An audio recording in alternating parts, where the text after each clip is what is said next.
Hey, everybody. Look who's with us today. It's little Hoppy. Say hi. Merry Christmas, everybody. There he is. There he is. There he is. Yeah. He can't see into the. There he is. He's looking at us. He's looking at himself. Okay. Now you sit over here, okay? All right. Now you stay right there. Wow. So, what does Christmas feel like this year to everyone? It's certainly different than anything we've ever experienced. And how can we bring forth something of value, something sacred for ourselves in this pandemic overshadowed Christmas season? For me, it's going to be, and it is, it's for me, it is confessing some deep truths and having the courage and having the, what's my word here?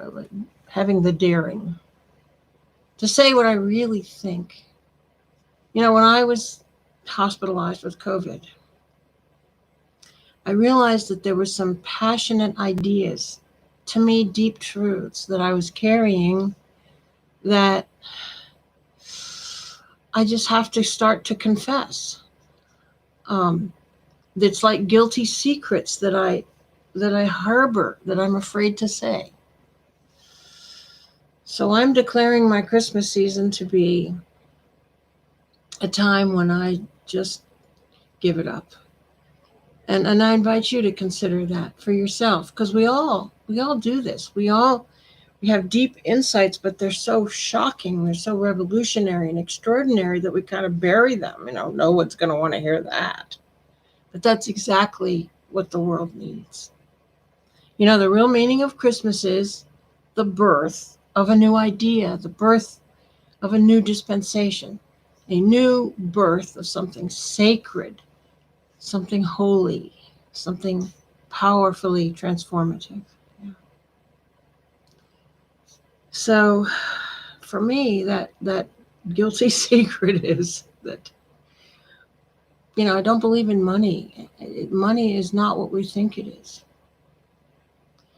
And a spiritual community like this, like we have here, all religious organizations, spiritual organizations, faith-based organizations have the opportunity to delve into ideas that are outside of social norms, what we might call social institutions, because the social institutions themselves, like economics and government, they are in their own system. They can't really see themselves. But here in places like Unity, we can think differently if we choose. And that's what's so beautiful about being together as a community. Because, well, let me show you something. I was going through some boxes at home, and I found this Unity magazine. I think it's so, and it strikes the chord of exactly what is at the root of our possible transformation. And that is realizing the universal oneness that is the truth of us. So that's the name of the magazine, Universal Oneness. The Future That Won't Wait. And what's the date of the magazine? September 1994. 26 years ago. And now more than ever, it's a future that won't wait. So, in a religious community like this, sometimes it seems inappropriate to talk about sociology, anthropology, economic theory, all those things that are considered academia. But I find that those are the nuts that have to be cracked open for us to see through. I want to say to see through the agreements that we've made that are now holding us back. So I did a lot of research this week on what is money. Money is a social institution. What is a social institution? That is a system that has been adopted by tacit agreement by humans, and they operate under that system. But it has no more reality than any system of ideas, which has a lot of power, but it's not actually that tangible, real. There's a man who does a video called Into the Open Economy. His name is Colin Turner, ColinTurner. And he makes the case that when we analyze our problems as issues like that we have to have ever expanding economic growth, and the population is increasing, and those two things cannot continue. That's a collision course. That's unsustainable. It is destroying habitat for, like we're losing bees, and I don't want to go into all that negative stuff. We all know that. But he makes the case that these, loss of jobs, income disparity, and disconnection, bad behavior, meaning, corporations devouring certain resources for economic gain, but causing so much loss of real resource, that this all is generated out of the idea of a market economy, and that even government exists simply to protect the ongoing function of the market economy, which is the idea of trade. And in the accepted halls of thought for our social, for our social constructs, for our social institutions, it is thought that it's impossible to continue a society without trade. But that's not really true. Trade was only necessary when there was a scarcity of things. But that's no longer true. And it's really holding us back. There's so many things that I want to share with you, that I want to express. And it's sort of, a person will feel, I will feel the dense thought forms that object to this way of thinking. But if you really look deeply into it, and this is what I feel that I have seen, is that it is the way out.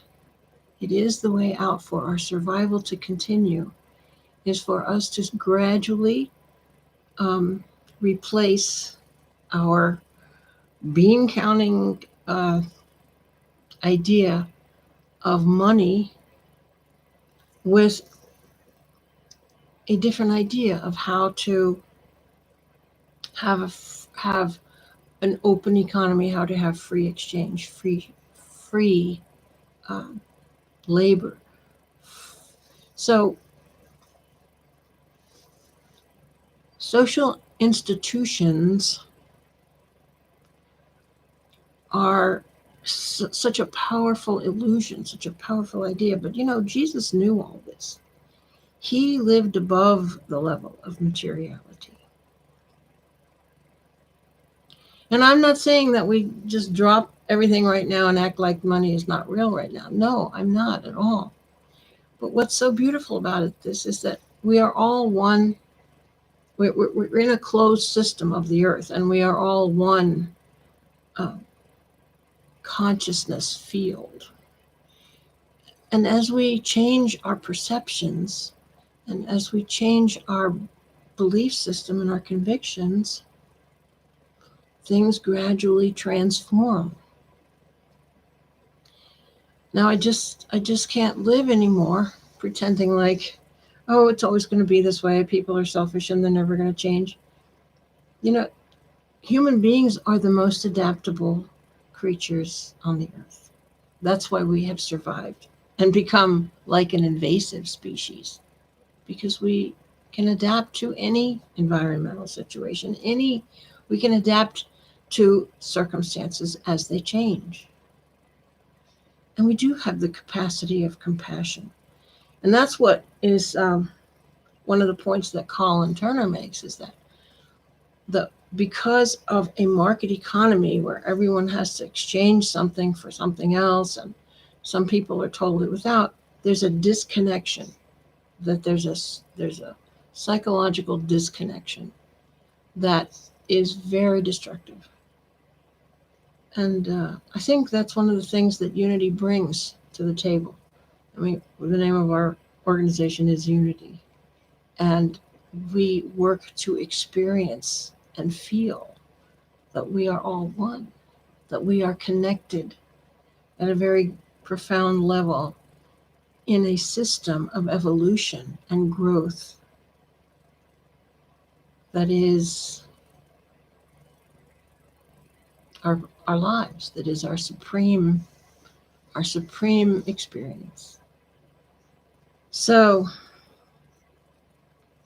this idea that we are all part of one consciousness goes a long way to outgrow greed for money and power. It's really quite a psychological reversal, because think what it would be like if it were not possible to accumulate any more money than other people have, and that everyone could have as much as they needed to do whatever they wished to do, and that there was no such thing as something is too expensive. So, I mean, think about this: the banks, when they make loans, they create debt, so they're allowing someone to have money to spend, but it's just debt, and it's just created by the push of a button. It's electronic. It's not currency that's backed by gold or anything else. And the idea that currency has to be backed by gold, that's just part of the social institution. It's not really real. I mean, what's going to happen if there's nothing to eat and nothing to drink, and you trade in all your money for gold? And that's going to save your life. I'm sure we've all thought of these things before, but it's time to begin to find the way to it, A dream of a time when economists and lawmakers will wake up and realize that with just a few stipulations to prevent inflation, they can just electronically generate as much money as they need. Like in the beginning steps. Like there could be currency that has an expiration date. People could have nervous breakdowns, not being able to wildly surpass other people's level of wealth. It's something that we have to lay the groundwork for, make the case for, and explain that for all of us to survive, we all need to come into cooperation. We need to give up our appetite for this kind of acquisition and superiority. It's true. So, in a way, I believe that that Jesus came to impart this, but it's so far ahead of where we were then and where we still are that it got lost. So this Christmas, I really would like to bring this forward, that our survival requires us to give up our attachment to power and acquisition, to connect to the entire world to the closed system of the earth in a wise way.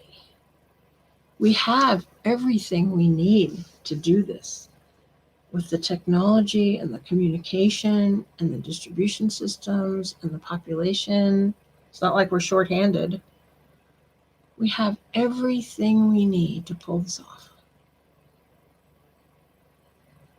Except believing in ourselves as good people. I just don't want to see people living on $2 a day in Africa anymore. I don't want to see hordes of distressed people running away from their country that's failed. Why can't we go into every country and restore it to its original sustainability?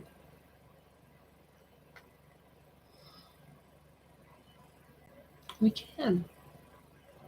We can do this. I love how Marianne Williamson reminds us that we're here to love. We're here to love, okay? So,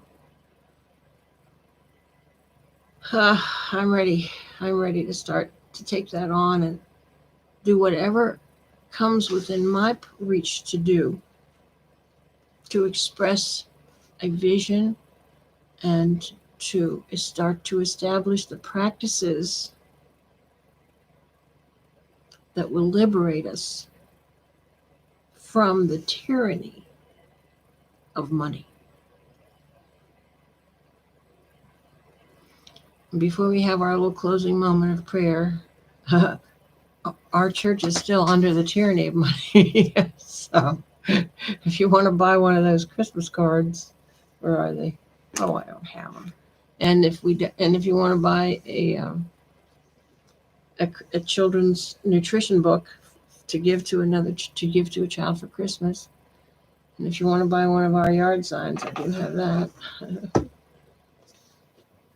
Just send me an email, and I'll guide you through it.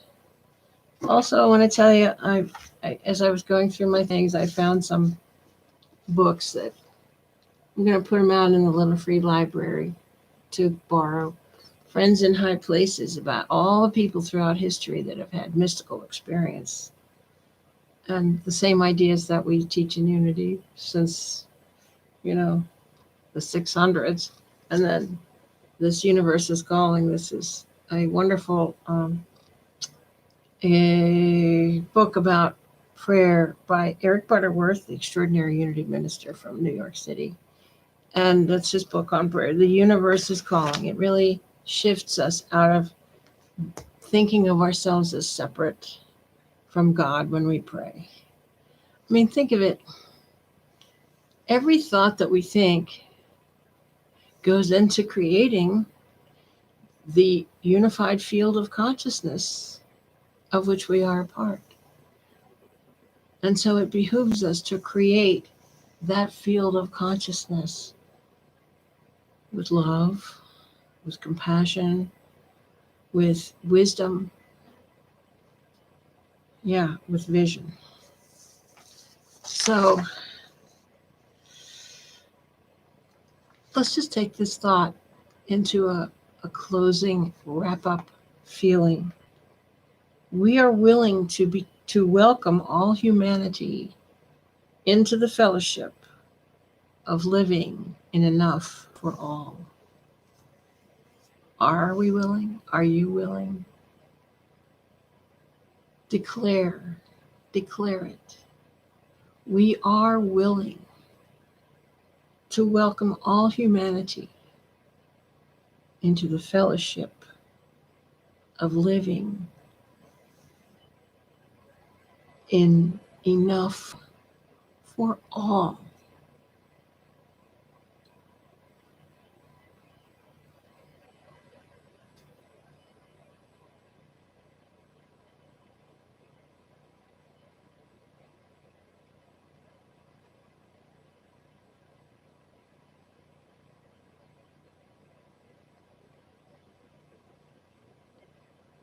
And we do declare this, desire it, wish for it, picture it.